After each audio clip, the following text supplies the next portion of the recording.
Eu peço desculpa desde já se, porventura, este vídeo possa parecer um pouco desajustado da filosofia do meu canal. E eu vou explicar porquê e vou fazer as devidas ressalvas ao longo do mesmo.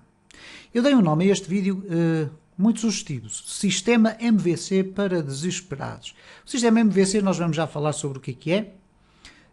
Para desesperados, nós percebemos o que é que isto significa. Muitas vezes pode acontecer que nós possamos ser chamados à criação de um determinado projeto web. Obviamente, e eu faço já a primeira ressalva, estamos a falar aqui no âmbito do desenvolvimento de um projeto de caráter mais pessoal, em que nós fomos, por exemplo, convidados por um amigo que tem um negócio e que quer ter uma página web ou uma pequena aplicação web a funcionar. E muitas vezes o que nos vai acontecer é que nós vamos ficar presos à ideia de que para desenvolver um projeto desses nós temos que recorrer a mecanismos complexos e a frameworks, etc. E então eu coloquei aqui este título para poder também sublinhar a expressão criar, simplificar e solucionar. Porquê? Porque por vezes nem sempre a forma mais rápida e suficiente, atenção à palavra suficiente, para resolver um problema é obrigatoriamente ter que ir por uma tecnologia mais avançada, etc. Por vezes com coisas simples, desde que devidamente pensadas e estruturadas, nós podemos alcançar resultados muito interessantes. Então, afinal de contas, o que é um sistema MVC? O sistema MVC, que é conhecido como Model View Controller, é um paradigma de programação que está presente em quase todas as frameworks que atualmente existem em diversas linguagens de programação, neste caso concreto, por exemplo, relacionadas com a web. Este paradigma de programação, chamado Model View Controller, baseia-se fundamentalmente no seguinte: o model é o espaço onde estão reservadas as informações dos dados, isto é um conjunto de componentes, de classes, etc., que estão intimamente relacionadas com a comunicação com bases de dados ou banco de dados, como lhe queiram chamar.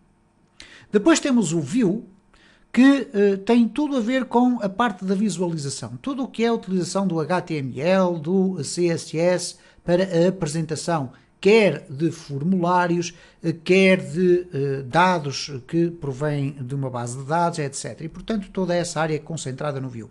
E o Controller é a área da lógica, é uma espécie de intermediário entre a visualização e os dados. O que é que o Controller faz? Faz exatamente isso, vai controlando a forma como a nossa aplicação vai funcionando neste caso. Umas vezes da visualização, isto é, de um formulário, nós vamos necessitar comunicar com uma base de dados e para isso utilizamos o controller para comunicar com o model, por exemplo. Outras vezes será o controller a ir buscar informação ao model, neste caso à base de dados, e a enviar esses dados para a visualização. E este paradigma de programação, Model View Controller, ou MVC, está muito presente na esmagadora maioria das frameworks que utilizamos atualmente. Mas uma questão que eu coloco é a seguinte: ok, mas será que só essas frameworks é que podem implementar um sistema MVC? Bom, é evidente que não. É evidente que não, e não é o único paradigma que existe. Existe nomeadamente agora um que eu penso que seja mais recente, que acrescenta mais uma letra, que é o Model View e View C, ou MVVC. Model View e View Controller. Tudo isto são ideias, são formas de organizar projetos, etc., que na esmagadora maioria dos casos têm uma boa aceitação na parte dos desenvolvedores por uma razão simples, é que elas vêm, em primeiro lugar, estas frameworks vêm criar um conjunto de mecanismos já pré-concebidos que nos facilitam o desenvolvimento das aplicações. Mas em contraponto também acontece uma circunstância, é que para desenvolvermos projetos mais simples, estas frameworks contêm um conjunto de objetos, modelos, classes, etc., que nós eventualmente poderemos não necessitar de usar. Okay? Então, existe aqui estes dois pratos da balança que nós, em circunstâncias muito específicas, e volto a sublinhar isto, em circunstâncias muito específicas, poderemos eventualmente considerar que não se justifica sequer a utilização de um sistema MVC enquadrado dentro de uma framework, porque simplesmente nós podemos pegar nos nossos conhecimentos de HTML, de CSS, de JavaScript, de PHP e de MySQL para construirmos uma aplicação com PHP puro, por exemplo. Okay? Ora, nós conhecemos ou já ouvimos falar de inúmeras frameworks, no caso concreto de PHP, que é uma das linguagens de programação para a web mais conhecidas. Temos o caso do Laravel, o CodeIgniter, o Symfony, a Zen Framework, o I, o Cake PHP, o Fuel e o Falcon. Tudo isto é muito bonito, de facto, a partir do momento em que nós dominamos uma destas frameworks. Uma ou duas, porque elas depois têm vários conceitos que são distintos umas das outras. Elas funcionam todas elas, ou praticamente todas, à volta do conceito MVC, Model View Controller, isto é, uma separação clara entre aquilo que é os dados, o que é a parte visual e a parte da lógica da programação, mas cada uma destas frameworks tem um senão ou um revés extremamente importante de equacionar. É que para nós conseguirmos criar algum projeto com uma destas frameworks, nós temos que estudar estas frameworks. E na maior parte dos casos o que acontece é que não é suficiente estudar a parte básica, porque nós aí na parte básica apenas iremos conseguir fazer uma parte da nossa aplicação, não iremos conseguir fazer toda a parte da nossa aplicação. Okay? Então, este vídeo, eu disse no início, pode parecer um pouco extemporâneo, um pouco contraproducente com aquilo que é o conteúdo habitual do meu canal. Mas, de facto, eu quero colocar aqui algumas questões que eventualmente poderão decidir por onde vamos aqui, em alguns exemplos que poderemos fazer aqui nesta playlist. Normalmente, quais são alguns dos aspectos a ter em conta quando nos é apresentado uma proposta de um projeto? E atenção que eu vou-vos falar, neste caso concreto, de uma circunstância que me aconteceu muito recentemente a nível pessoal. Isto é, foi-me proposto um projeto para eu desenvolver. Esse projeto nem sequer foi proposto se seria para a web ou para desktop. Estamos a falar de uma aplicação de gestão e, ponderadas as circunstâncias, eu propus que esse projeto fosse desenvolvido para a web, por um conjunto de razões que nós eventualmente poderemos vir aqui a discutir no futuro. Eu, e vocês conhecem-me aqui no meu canal, neste momento estou vocacionado todo para a web, penso que será a muito curto prazo o futuro de todas as aplicações, elas vão estar colocadas na nuvem, em alojamentos web e, portanto, se nós quisermos agora apostar na criação de um novo projeto, a primeira equação, na minha opinião, que vocês devem colocar em cima da folha é a eventualidade de o desenvolver para a web, em contraponto com o desenvolvimento de uma aplicação para desktop, ok? Bom, alguns dos aspectos a ter em conta quando nos é apresentada uma proposta para nós realizarmos um projeto. Aquilo que eu acho que é o fundamental é nós procurarmos primeiro termos um esquema detalhado do projeto que queremos de desenvolver. Ora, o projeto que nós queremos desenvolver normalmente é muito diferente daquilo que o cliente nos pede. E isto pode ser estranho, eu estar a dizer isto, mas eu vou-vos explicar o que é que eu quero dizer com isto. Normalmente, um cliente não sabe muito bem o que é que quer. E porquê é que eu digo isto desta forma? O cliente sabe o que é que precisa, mas não sabe de facto o conjunto de funcionalidades que eventualmente pode ter quando pede para construirmos uma aplicação. Eu vou-vos dar um exemplo concreto. Se, por exemplo, um proprietário de uma loja comercial, independentemente do tipo de produtos que ele vende, vos propor a construção de um site para a empresa, ou neste caso para a loja, ele eventualmente vai pensar, bem, eu quero ter uma página de internet para apresentar os produtos do dia.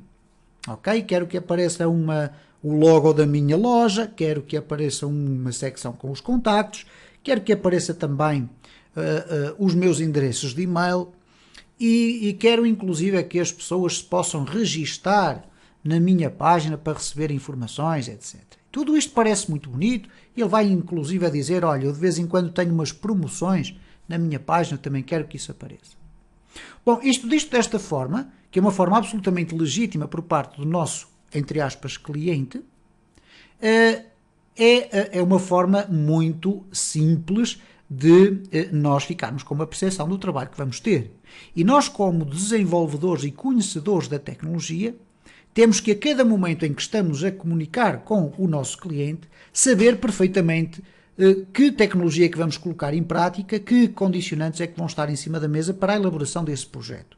E é isso que nos vai fazer, ou que nos vai levar à colocação de algumas perguntas que são fundamentais para percebermos a dimensão da ideia do nosso cliente. Porque ele disse aquilo que ele gostaria de ver, mas ele não conhece as implicações técnicas que um projeto desses envolve. Da mesma forma que ele também, por vezes, não tem a percepção das potencialidades que um projeto desses pode desenvolver. E pegando nesta ideia de uma loja que vende produtos genéricos, ok? O cliente pode nos estar a dizer, olha, eu quero uma loja onde apareçam as promoções. E onde os clientes se possam registar para, por exemplo, receberem uma newsletter, por exemplo. Mas eu posso lhe dizer assim, ok, muito bem. Então, mas e se aparecer um cliente que se registou na sua plataforma e você não quer que ele esteja lá registado? Bom, ele nunca equacionou essa possibilidade. Mas ele aí vai dizer, eu então nessa altura eu vou querer também a possibilidade de poder eliminar esse registro da minha base de dados. E isto para dizer o quê? É que o conjunto de funcionalidades que nós vamos implementar é substancialmente muito maior do que aquilo que inicialmente estaria programado na cabeça do nosso cliente, ok? Então um esquema detalhado do projeto que queremos desenvolver vai resultar do quê? Do conjunto de perguntas que nós colocarmos ao nosso cliente, no sentido de nós percebermos o elo de ligação entre a ideia dele e a parte técnica do desenvolvimento que vamos fazer. Há um conjunto de preocupações que nós vamos ter que ter sempre em cima da mesa, ou quase sempre. A principal das quais é a segurança dos dados na web. E muita atenção a isto, porque é assim, se nós estamos a falar meramente de uma página institucional com conteúdo maioritariamente estático, as questões da segurança não são extremamente importantes. O mais que poderá acontecer é um hacker entrar no nosso servidor e apagar a nossa página, mas nós voltamos a recolocá-la lá porque temos uma cópia de segurança. Quando começamos a trabalhar com bases de dados e a guardar informação de utilizadores, aí o risco já é um bocadinho maior. Porquê? Se o nosso site for acedido por um hacker, ou se a nossa informação não estiver devidamente protegida, o que vai acontecer é que ela vai vazar para um hacker que depois a pode utilizar para os mais diversos fins.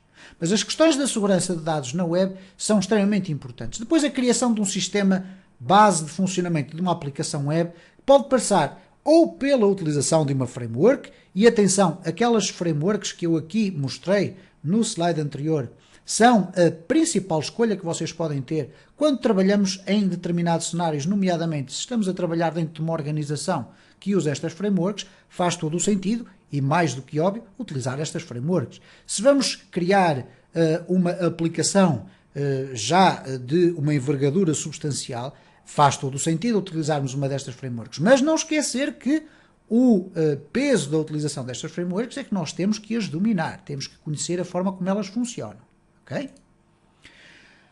Então, quando eu falo aqui na criação de um sistema base de funcionamento da aplicação web, passa pela decisão de escolhermos uma framework e sabermos se vamos ter as competências de conhecimento necessárias para poder construir a aplicação com essa framework, ou então equacionar se, de facto, com os conhecimentos que temos de HTML, CSS, JavaScript, PHP, MySQL, etc., nós conseguimos criar um mecanismo base que nos permita depois desenvolver a nossa aplicação e com escalabilidade. O que é que isto quer dizer? Com a possibilidade de nós podermos acrescentar funcionalidades, caso seja esse o desejo a posteriori do nosso cliente. Depois devemos também pensar logo no desenho da base de dados. Normalmente uma página web pode não ter uma base de dados, mas uma aplicação web vai sempre ter uma base de dados e, portanto, o desenho da base de dados pode ser algo fundamental. Porquê? Porque muitas vezes o desenho da nossa base de dados, isto é, a estrutura como nós vamos organizar os dados, vai determinar muito do que é o conteúdo da nossa aplicação. A criação de mecanismos OOP para agilizar a construção do código é basicamente o quê? É a possibilidade de nós, não escolhendo uma framework, onde já existem esses mecanismos criados, ok? Nós vamos optar então pela criação de um sistema nosso. Ora, para criarmos um sistema nosso, por exemplo, os mecanismos de OOP, ou Object Oriented Programming, programação orientada por objetos, é algo que nós devemos considerar como uma ferramenta extremamente útil. O que é que nós podemos fazer quando vamos criar uma aplicação?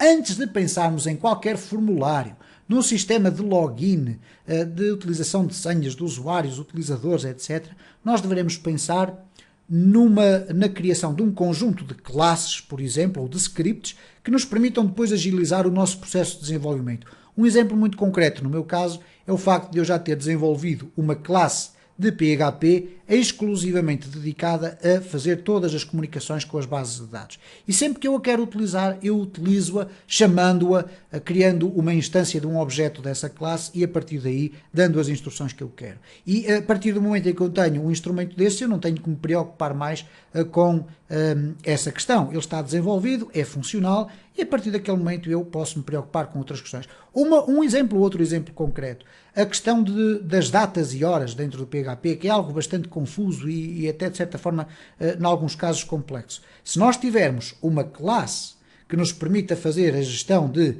horas e datas, etc., nós vamos acelerar o nosso mecanismo de desenvolvimento.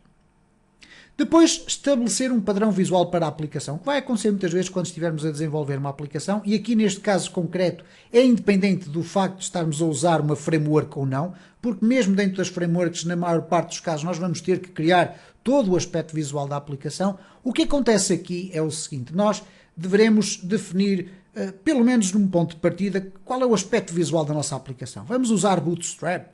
Vamos usar uma outra framework de CSS? Vamos utilizar tons mais claros, tons mais escuros. E essa é uma preocupação que nós devemos ter no início, equacionar, até inclusive com o nosso cliente. Porquê? Para não estarmos depois a perder muito tempo a fazer alterações de pormenor no aspecto visual. Porque a determinada altura nós queremos estar mais preocupados com o desenvolvimento das funcionalidades da nossa aplicação. Mas se nós pensarmos num padrão visual para a nossa aplicação, nós vamos estar então a facilitar a nossa vida mais para a frente, porque depois vamos ter inclusive porções do nosso código que nós vamos poder copiar e colar, porque vamos manter o aspecto visual da nossa aplicação. Para terminar este vídeo, muito rapidamente dizer o seguinte: quais são, então, dentro dos aspectos a ter em conta num projeto, aquilo que normalmente nós vamos ter num projeto no nível de uma aplicação web. Nós vamos certamente ter um controle de acesso de utilizadores ou de usuários, como lhe queiram chamar. Dentro desse sistema de acesso de utilizadores, que normalmente o cliente provavelmente dirá: eu quero que os meus visitantes da página se possam inscrever e possam lá estar guardados numa base de dados. E nós vamos achar desde logo que esse é um procedimento simples.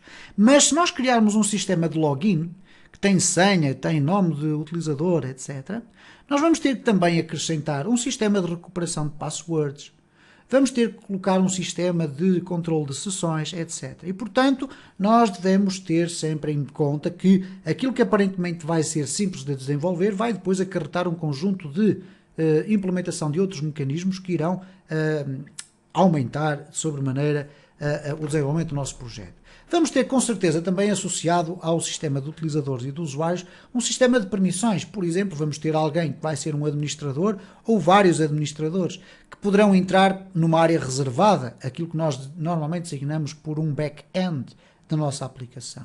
Vamos ter eventualmente um mecanismo de registro de logs, que é algo que inicialmente para o nosso cliente não diz nada. Mas o registro de logs é basicamente o quê? É um registro na base de dados de todos os acontecimentos mais significativos que vão acontecendo na nossa aplicação. E se eu explicar ao meu cliente que ele a qualquer altura pode ter acesso a todos os movimentos que aconteceram dentro da nossa aplicação, ele vai acabar por dizer: eu também quero ter uma coisa dessas no meu sistema. Depois vamos obrigatoriamente passar pela criação de todos os sistemas CRUD. O CRUD é uma expressão que significa Create, Read, Update and Delete e que está intimamente associada aos mecanismos de comunicação com base de dados. Trata-se de criar todos os formulários, as tabelas, os scripts que permitem criar novos usuários, apagar, editar, etc. Tudo isso tem que ser equacionado. A criação do back-end de gestão da aplicação, o que é que nós lá vamos colocar?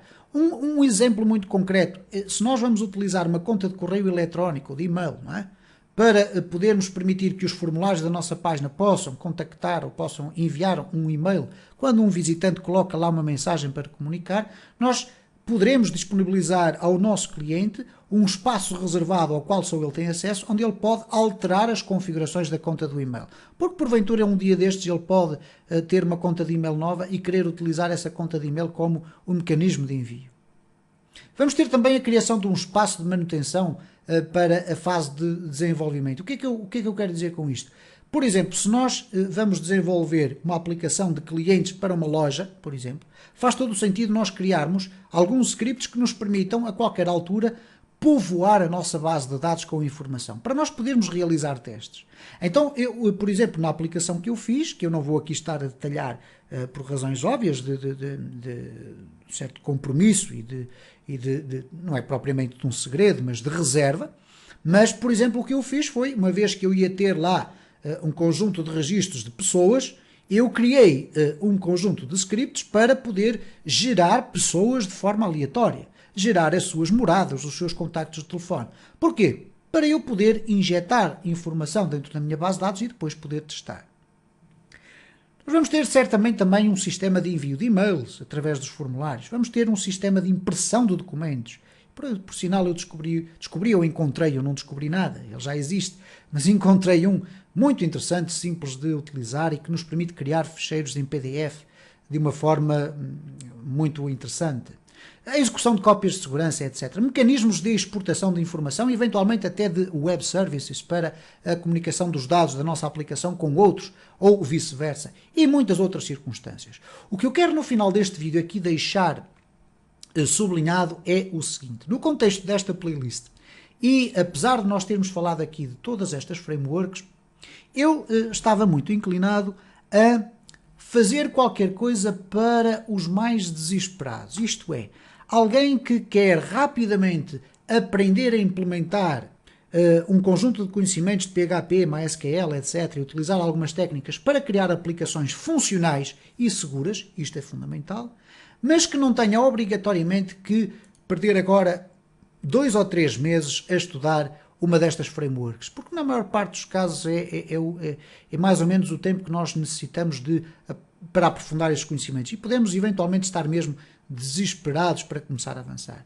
Então, uma das propostas que eu vos deixo, e que neste caso eu deixo obviamente à inteira disposição a área dos comentários, para vocês colocarem as vossas sugestões. Neste sentido, se acham que seria interessante desenvolvermos eventualmente aqui um projeto, não com exemplos soltos, mas sim um projeto genérico, ok?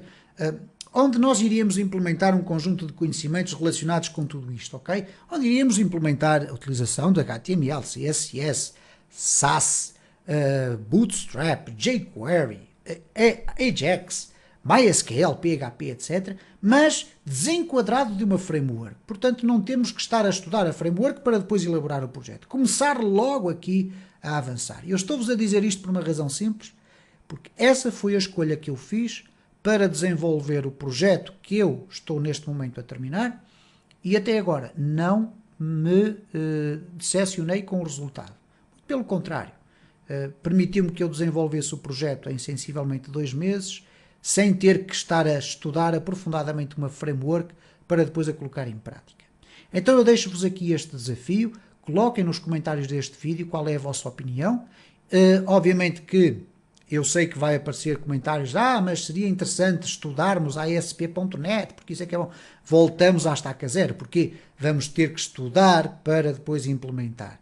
Aqui a ideia é, estão ou não interessados em começarmos a desenvolver nesta playlist um projeto a partir do qual vocês podem tirar as vossas ideias para implementar nos vossos próprios projetos. Eu penso que seria interessante, mas deixo isso ao vosso critério de decisão.